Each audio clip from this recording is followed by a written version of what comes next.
Welcome to another edition of Bison Break. I'm your host, Brenden with it. A little bit different. I don't know if you can tell. There's a few more Howard alum in the building than usual. This is there we go. I love Tiny Bluebond already chiming in. So not surprisingly, she's full of joy, full of mirth. While I'm here with a group of some of the greatest cheerleaders Howard University has ever produced. So thank you so much, Crystal Belcher, Brenda Jenkins. Thank you guys for making the time. I've talked to all of you guys individually. I've talked to a little bit to you collectively. I just appreciate the love that y'all have for one another.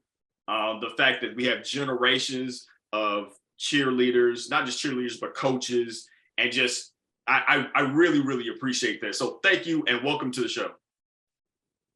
Thank you. Okay, all right. So normally I do like several icebreakers. There's 3 of y'all, so I'm just gonna do this one. I have no idea what the results will be, but I'm interested. Now, normally we keep it away from sports, but I want to add this a little bit of a sporting slant to it a little bit. So I'll start with you, Crystal. Do you have a favorite or least favorite cheerleader movie? Like, is there like one thing that you're just like, they messed the whole thing up, I don't know what they talk about, or is there one that's like, yep, I'm here for it?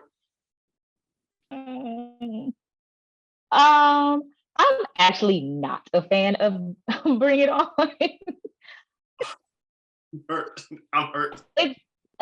It is what it is. I mean, it's a very cute satire. I understand the meaning behind the movie, especially when it comes to cultural appropriation and not crediting different styles and different content from other spaces and places. But it was maybe just because I'm Black, guys. It's just I ain't like it. It was too cute. And maybe it was just because it was a West Coast thing. And, you know, we're MEAC people. I'm also a SWAC baby. So like the energy is different, the feel, the vibes.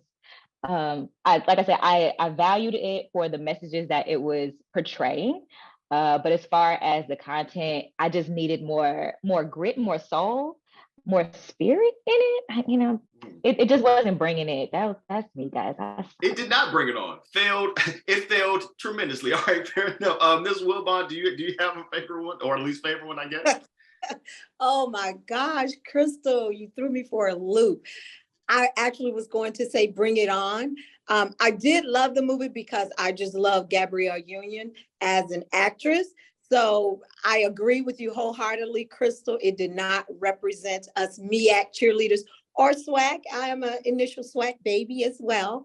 So it did not, in my opinion, represent our type of cheerleading and our style of cheerleading. I don't think that was perhaps the goal of the movie. So Bring It On was my favorite because I am a very fan. So I love the movie. All right, Miss Jenkins, do you have a favorite one? Well, I'll just hang on to that one. But I looked at it as entertainment.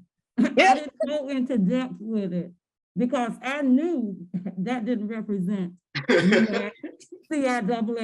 It didn't represent any of us. So it was just very entertaining. I mean, hey, I think that was all it was, entertainment. Totally. Now, truth be told, in Love and Basketball, when the cheerleaders was like, like, yeah, okay, yes. That shake it to the left, shake it to the east, shake it to the west. Yes, those. Right, yeah, right. I always love those little snippets of films that, you know, show us some love with the good cheer. Right. Well, I want to start with you, Ms. Jenkins. Why did you choose Howard University to attend? Well, I chose Howard because I had applied to North Carolina Central. They never responded. Okay, now with North Carolina Central, I would walk past there every day because I'm from Durham. You are from Durham. Shout out to North Cac. Absolutely. It was going to come up at some point, so I appreciate you. Bull City all the way. Now, I thought that was where I was going to go. And after I did not hear from them, I ended up at Howard because my cousin was the administrative assistant to the president. And she was able to get the application for me. So she got the application. We filled it all out. Plus my parents had moved to DC when I was in the ninth grade. And being a child, going to the dentist and different places, I would see the diplomas on the wall saying Howard University. I was amazed. I was like, oh my God. Oh, where is that? What is it? I mean, I was just amazed. I was shocked when I got to Howard to know that I was going to the same place my dentists and all those other professional people went to. On top of that, my mother and father, as I said, they moved here before I came. They lived about 10 blocks up Georgia Avenue. I told them that's too far for me to walk. They moved to Girard Street behind the gym. And that is where they stayed for about 40 years. Wow. So I walked from home to main campus in about 3 minutes. Wow. So that's how I ended up getting to Howard. Now, when it comes to cheerleading, I started in the 7th grade. I'm a cheerleader for life, okay? And as I moved up the ladder all those years, when I got to Howard, started as junior varsity, on varsity, captain. Howard had me become the advisor and asked me to be the coach. And I was for 14 years. And so therefore, Howard belongs to me. I'm ingrained. I love Howard. Thank you so much for that. Yeah, remember I told you about being long-winded. No, hey, I love every single second of it. I'm not like no jokes at all. Being able to walk, like I can't imagine asking my parents to move closer to campus if I were going to school there. Honestly, like that would not be. That would have been like never. I would never have that. So shout out to you. Shout out to you for real. Okay, Ms. Will. Like, so what made you choose Howard? And tell me a little bit about your cheerleading pedigree, I guess. Oh man, let's see. How much time do we have? So, I started out cheering, elementary school as well. You have the little 5th grade pep squad, and then you're a big girl, 6th, 7th, and 8th grade, you can join the cheerleading squad. So I've actually been cheering since 5th grade, cheered all through my high school years and all through my Howard University years. One of my relatives suggested, hey, why don't you go to Howard? You're so smart and you would do great. And we toured Howard University campus. I think it was right after my birthday in July. And back then, I applied to Howard in August and started school like August 7th, 8th, or 9th. So back then it was a real fast turnaround, and have not regretted one day. Loved it. I knew it was so far from home. I am from Montgomery, Alabama, capital city. In Alabama, and I just wanted to make sure I can go home Christmas and spring break. And so, but didn't really want to because I was loving new friends that I made. Of course, cheering, started out, as Brenda said, when I was there back in 1983, celebrating that 40 year this year. I'm proud. Congratulations. Thank you. Started out as a junior varsity cheerleader under Brenda's tutelage as my coach. Brenda was my coach from freshman through junior year. I love that. I think it was my junior year squad where I was the captain, and I was her last cheering squad. But I always been cheering and loved it ever since, and then became a varsity cheerleader and loved it continuously. Yeah. I can see, and the love kind of like emanates from y'all when y'all talk about this, talk about the time, and the fact that you got like a literal baton passing between y'all, like that's pretty. I'm appreciative of that. CBZ, what got you to HU? College tours. So I was a part of Top Ladies of Distinction. So the extension of the greater umbrella was Top Teens of America. At the time, they had offered college tours via bus routes. So luckily, I was on the itinerary where Howard was a part of the lineup. And and both times I was like, oh, Howard is in line. And once I looked at all the schools I was considering, they were heavy on the MEAC side. I knew I wanted to get out of the SWAC, more so because my mom said, get out. Because you're Do from what Houston. you can, get out. I am from Houston. Yeah. So it's important that my mom said, go and see the world. You're always going to be paying somebody, so you might as well love and live on it. And because of school days and a different world, I knew it was going to be Black. So that was end all be all. There was no conversation about any other school. And that's where I applied to. It came down to Howard, Morgan State, and Bethune-Cookman. And because Howard had a full throttle communications program in every aspect of communications, I was like, we're going to go to DC. We're next to major markets. It makes the most sense to be at Howard. And I was, believe it or not, one of very few who actually got admitted into Howard, as many of my highly scholastic friends from the Houston area applied. There was a wealth of them that did not get in. So I was blessed and highly favored to make Howard a part of my, lineage. And it's been amazing ever since. It always pays itself forward to me in every aspect of professionalism and platonic relationships. And now I'm just trying to urge my nieces to come on over to the Mecca, get their life together. So hopefully they will be posting Spring Fest dates really soon, so we can go on a college tour and they can see the undergraduate throwdown, because they can't play with me at home. So talk to me a little bit about your cheerleading background too. So I got there again in 2001. So 9/11 was my freshman year. Fun time. Wow. Correct. And they host their tryouts in the spring. So of course I didn't know that, so I wasn't able to come up to the university. Therefore, I tried out the following spring of 2002, made the squad, and I jumped straight to the varsity, the blue squad, which is our varsity levels at Howard. And I was the only new blood on the team. And they were like, if you want to make sure you make this field, you got to be on it at all times. So this is where, I had to work hard, work smart, get into it. And I was on a roll. I cheered from 2002 to 2005. And because we were in transition of coaching staff, Spencer Chenier became the coach, and he was my male stunt partner for the individual stunts. He was like, would you ever consider coming on as an assistant coach? And I was like, you know what? As much as I would love to be on this field directly with the babes, I think it's more important to keep tradition set and keep the technique tight and right.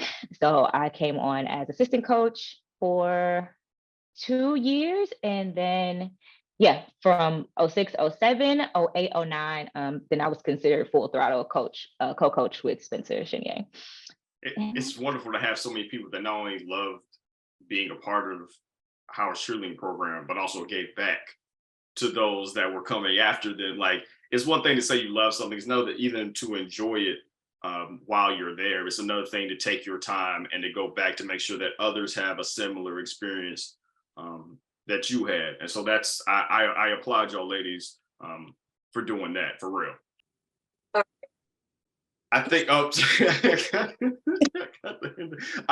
wanted to ask what kind of, because I think when we think about sports, or at least when I think about sports all the time, I'm thinking about literally the things that I'm seeing on the field, right? Like, I don't really think about anything else. Maybe sometimes if you're live and you have in-game sort of things going on, you get that, but I'm only thinking about kind of what I'm seeing out there. You all have a completely different perspective, because obviously there is this competition that's going on behind you, but you also have to have some sort of a connection with the crowd in a moment. Like, tell me how that works. I've always been fascinated about that.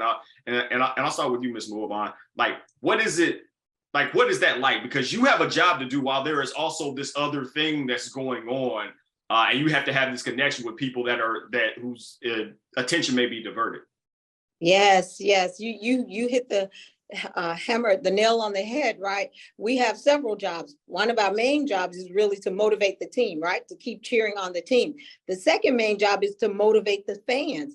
So we really have to be attentive. We got to make sure we're doing the right cheers at the right time. There's offensive plays and defensive plays. And we got to make sure we are starting and leading, because that's what cheerleaders do.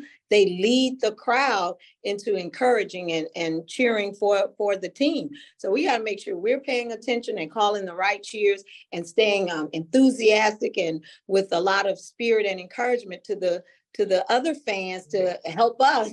Right. Cheer the team on. So it's a lot. And then, there's those times when there are timeouts and pauses and breaks.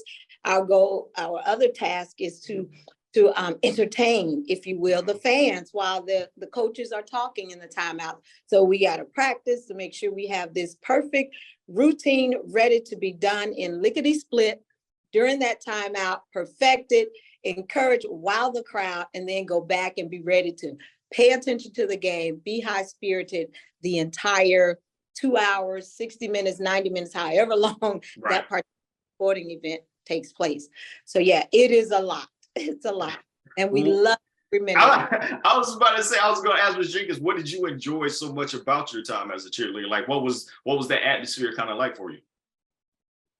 Well, the atmosphere was, when I was cheering, that was back during the time when we were seeking our Blackness, our identity.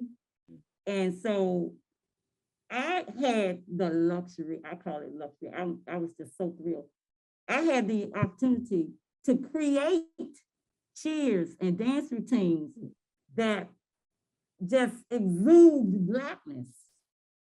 So it was a time when we had an opportunity to put messages out there. Even though we were trying to boost the school spirit, we were also boosting our culture, us as a people, because back then I was at Howard during the riots, during the time Martin Luther King, he was up and got killed. I mean, it was a time when we were just up in arms, and being up in arms, it went across the board, whether it was in the classroom, on the field, wherever we went, we were faced with this, because it was a time where we changed from segregation to integration, and racism and everything was just prominent.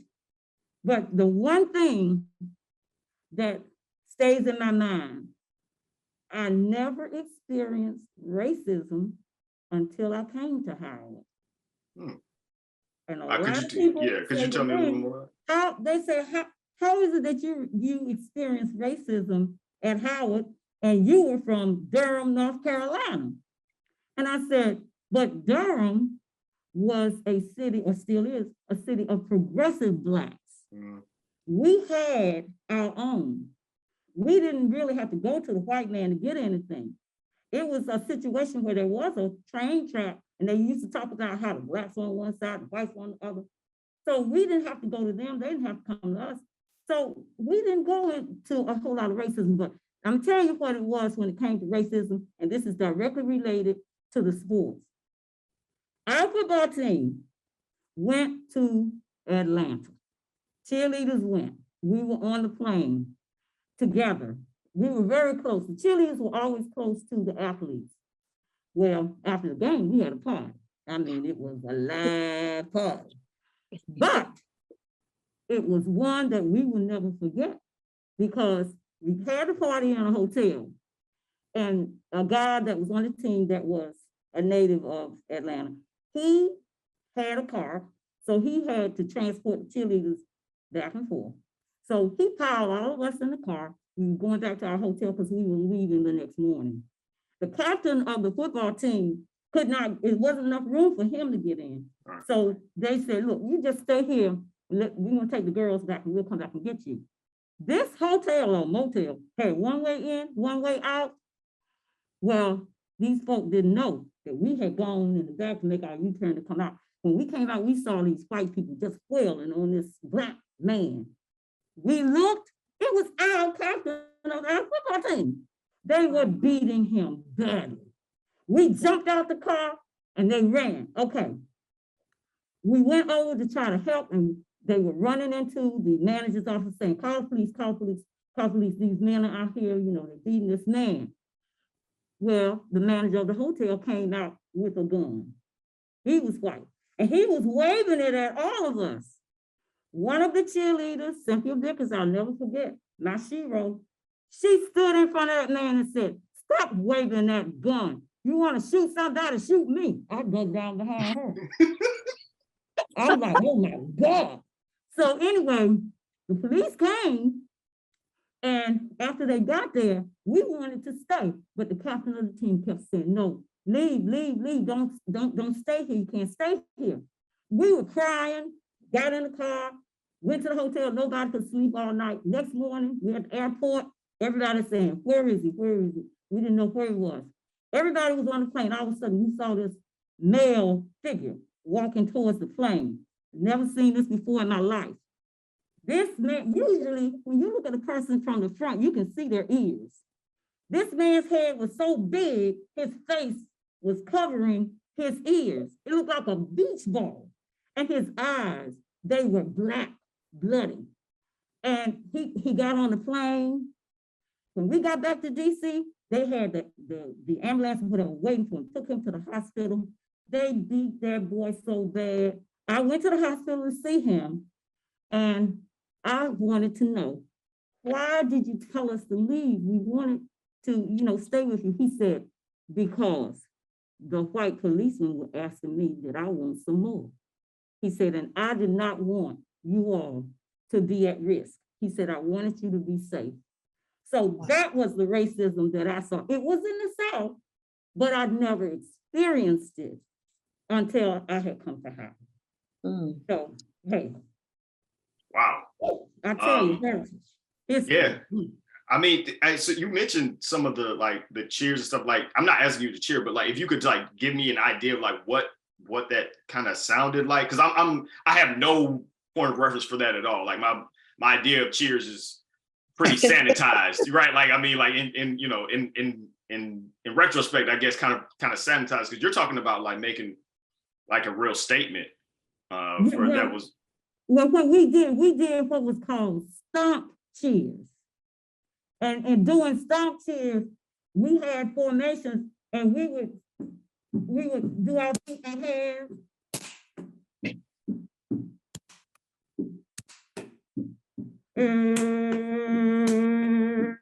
O W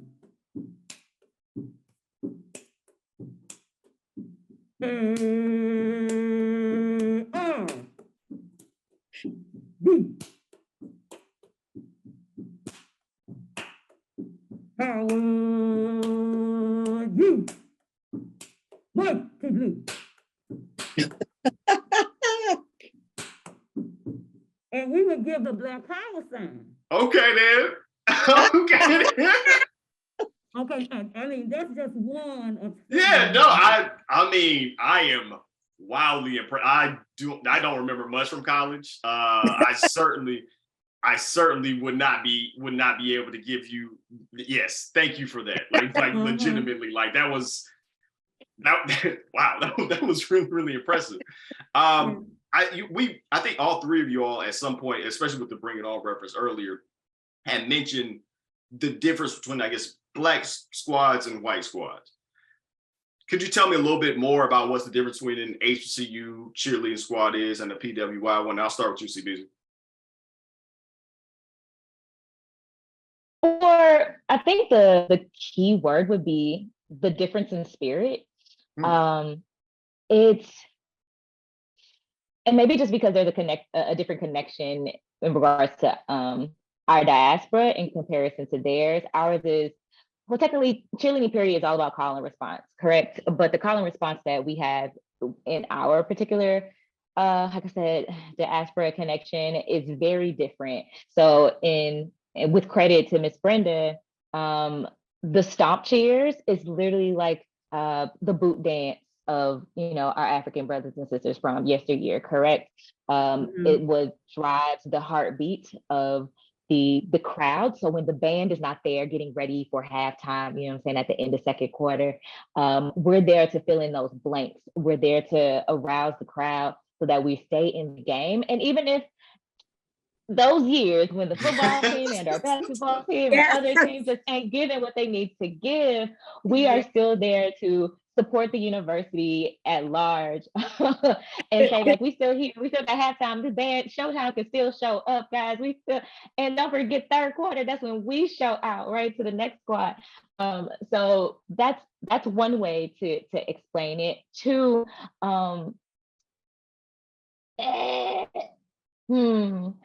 let's say PWIs primarily, or just the foundation of cheerleading is very linear, whereas those that are of HBCUs are very wavy, more circular, more textured in movements. It's all about stylized movement and dancing. We still have the tight lines, correct, but there's more energy. There's more spirit, there's more soul in the way in which we approach our cheers. Because again, we're talking to a different style of audience that communicates differently, that recognizes sound, cadence. It's very different for HBCU.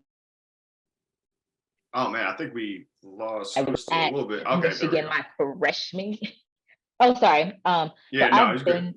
Yeah, I'm sorry. I don't know where it got caught up. So my freshman year, I visited Michigan versus Ohio at Michigan. And to see all of their traditions where they're jangling keys, they're throwing cotton balls on the field, where there's certain, cheers and chants that would get the crowd aroused. Like, it's cool. It does bubble, but it's more of it's a cute little low steam. It's a different demographic, right? Like you mentioned that it's a different demographic that you're. Would you call it? I mean, all right, look, I recognize cheerleading as a sport. Let me just start. I should have started the whole joint there. Like, let me just be very, very clear. You. Yeah, absolutely. And I mean, as the Supreme Court, like, let me just like, so we've already, all this has been legislated. We good. We out here.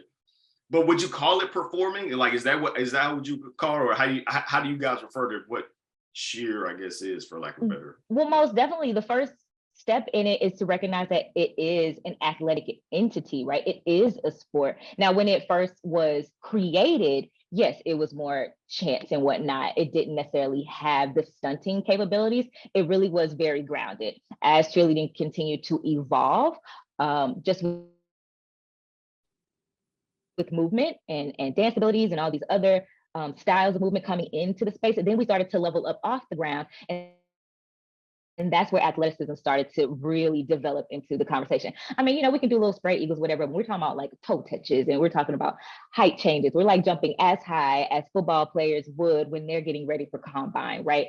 So the first step is recognizing that we are athletes in every right, even though our programs of the 250 plus that are recognized around the country, we don't get funded as such because of Title IX. Next. When it comes to our style, like I said, we're more stylized on the HBCU realm, rather. Our dancing is different, right? Because again, there's just gonna be some soul. I can't really bring it to you on this camera right now. You got to be there to feel it, right? Which is like on Bring It On. It was all watered down. It was very static, but when you get the colors on the field, it's a whole another celebration, right? It is a party. Right? Because again, it's about how we communicate with each other verbally and non-verbally, right? And if the band is giving you the cameo of back in the day, right? The Kool in the Gang, are they throwing you some Dolph today, you know what I'm saying? Or a little baby in them or some Corday? Like, we got to make sure that the movement matches the energy of the band, right? Because this is an entity. We are speaking to all levels of the stadium to make sure that the fans stay in the stands and the energy is thrown at our teams to give them what they need to get that W, right? Or at least keep their head up to make it to next week's game. That's right. So it's a long-winded type of conversation, but I think maybe that's just a little tidbit of why HBCUs differ to PWIs and just the way that our form or style of cheerleading looks like. And like I said, thank you for recognizing that we are a sport. We do get into the gym. I'm not sure how it was for you, Ms. Brenda and Ms. Tanya, when y'all were there. When I was there, because we weren't funded by the athletic program, we were still a student activity. Essentially, it was all about the connections that we had directly with the coaches of the teams, as well as the strength and conditioning coach. That's how we were able to squeeze in time to work with these particular facilitators to make sure that our bodies could handle the type of the stomp and cheers that we have, as well as the major throwing type of stunts, as well as 2 to 3 tier level stunts where we're hoisting and holding each other up over time. So I think that was one of the differences that we had while I was there and other times. And that's a whole nother conversation we talk about funding. Yeah. Well, we didn't have the luxury of a coach to train the cheerleaders when it came to say like lifting weights and all this kind of thing. Okay, basically what happened was we did it among ourselves. As a matter of fact, I'll never forget when the new cheerleaders would come in the summer when we would have like our camp or whatever, getting ready for the fall. I remember telling them that, you know, we were going to be exercising and they were going to have to run around the reservoir and all that. Yeah.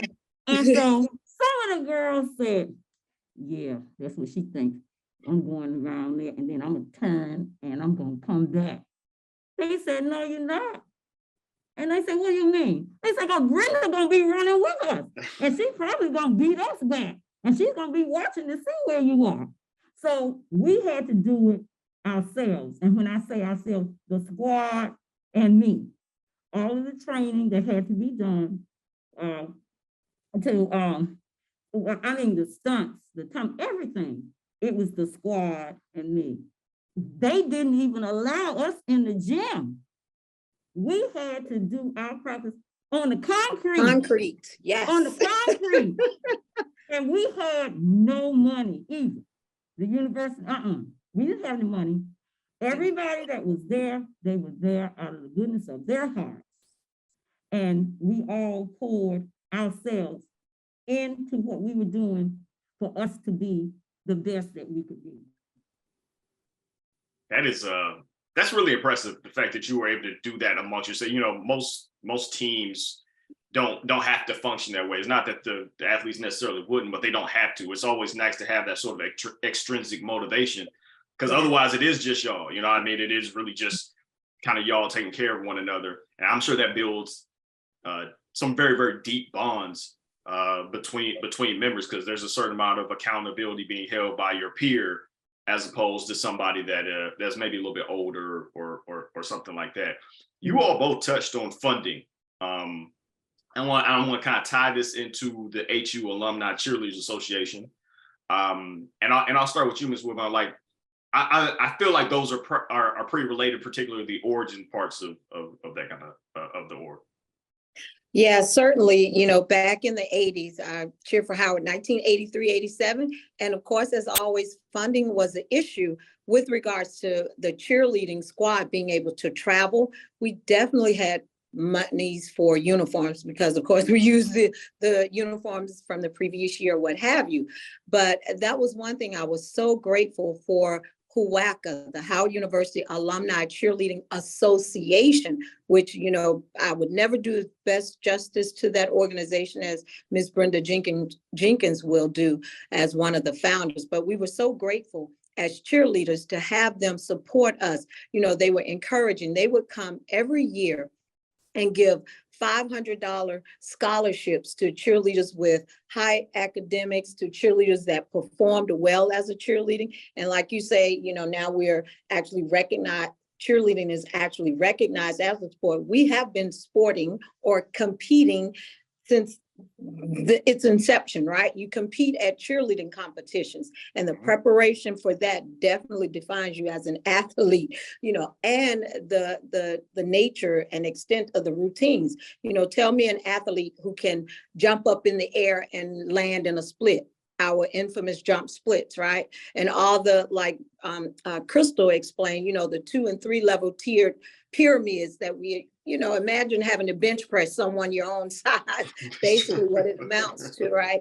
So we were grateful to have the Huaca cheerleaders. We look forward to them every year saying, oh man, we got to beat this person on the squad to get that $500 scholarship because her GPA is always so high. So it kept us thriving and excelling academically. But to have that, what now seems to be very minimal support, was more than what we were getting at the time, from what we could see from the university with regards to other things that we needed. So it was important to have that organization, which is one of my driving forces now, to join forces with the, more recently graduated alumni cheerleading, to move forward with another alumni cheerleading group, organization, however we, continue to come together, because we recognize that these current cheerleaders need the support. And even hearing feedback from them, attending games, you attend a game, and we come from a time where cheerleaders look good. Brenda Jenkins would inspect us before each and every game from head to toe. You had to have clean shoelaces, okay, let alone your uniform. And to attend a game and you see the cheerleaders not at that level, you start to ask questions. Look, I can't just sit here and complain. I got to find out, why do they not all have on matching uniforms? Why do they have on sneakers that are not, safe for them? Holes, literally. I saw cheerleaders with holes in their sneakers. And so, that's when we began to reach out to the university, reach out to other alumni cheerleaders and say, hey, we got to get back on board for the way Huaca used to serve us and support us. We need to come together and give these current squads that same Howard University scholar athlete experience that we had as undergraduates, that we, love so dearly, because it was a great time. So, with that, yeah, funding was an issue. I think things are definitely getting better. Coach Jerron seems to be a great coach.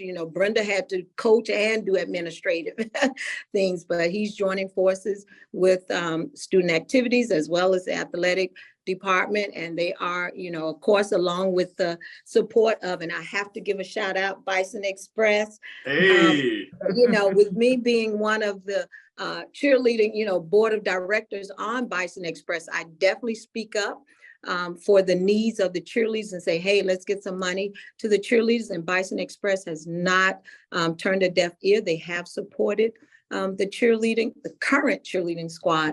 So I see the value and I see the worth, and there's always need for funding.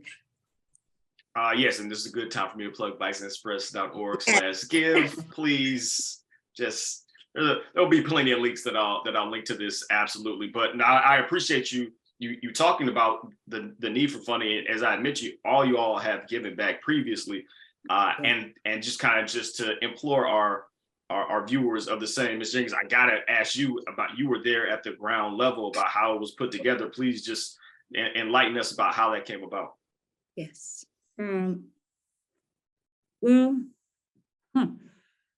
Early on, as I was telling you and Lisa the other day, when it comes to Bison Express, in the very beginning, it was Bison Foundation and Corporation. And I was a member, and as years went on, and I don't know when, but it changed from the Bison Foundation and Corporation to Bison Express. When it was Bison Foundation and Corporation, I was inducted in the Hall of Fame as the only cheerleader. It was the second year of the Hall of Fame, which was 1995. Okay, now, when Bison Express came about, often over the years, I have been asked, to be a part of the organization. And Lisa, who I had trained, she was one of my stellar cheerleaders.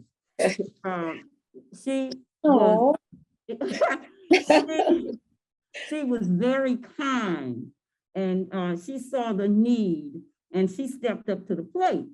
And I told her that I would support her in any way that I could, but my days were over when it came to leading the organizations. Now, back in 1977, HUACA, Howard University Alumni Cheerleaders Association, was founded at my house.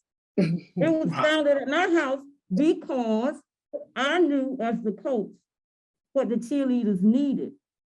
They needed it right away. The university wasn't providing it. So we as an organization, we were able to develop a group where we had fundraisers. We did all kinds of competitions. We developed groups like Big Sister, Big Brother program. We had student loan funds. We had all kinds of avenues to be able to help the cheerleaders because we knew they needed it right then and there. And whenever we asked for it, we didn't get it. HUAA, people would say, oh, did you get that $500 that I earmarked for the cheerleaders? And I say, what $500? We never got it. So that was the reason why HUACA was founded, so that we could put the monies that we raised from our hands directly into the hands of the cheerleaders. Now, HUAA wanted us to be a part of them, but we knew that if we were, we would not, I'll say the current squad would not necessarily see all the monies that we had given for them. So therefore, we became the organization that was a full support academically, emotionally, in every aspect. We were then, and we continue to be. Man, it's finally at your house. I mean, that's pretty. That's a pretty dope bona fide. Well, look, I honestly could sit in here and talk to you honestly all day. This is going to be available, by the way, on Bison Express YouTube page. You can go to the drop down of Bison Express and then go subscribe. You'll be able to get all of this sent directly to you. If you have the YouTube app, it'll get sent directly to you. So you don't have to worry about, oh, I don't know when the next Bison Express or Bison Break is going to come back out. No worries at all. I just want to say thank you all for making so much time for me. I feel like I learned a ton. I mean, the fact that I got another North Cat person here, like I felt very at home, right? Like I was just like, all right, you know what I mean? Like I'm not from Durham. I used to live in Durham. I'm from Raleigh. Shout out Cap City all day. But I just really appreciate y'all. As well. I mean, you on the board, right? Like, so I'm glad I got a chance to meet you in person the other night at the softball ring ceremony. That was fantastic. And always to my Phi Sigma Pi brother, CBZ. Thank you so much. You know what it is always. You know what it is.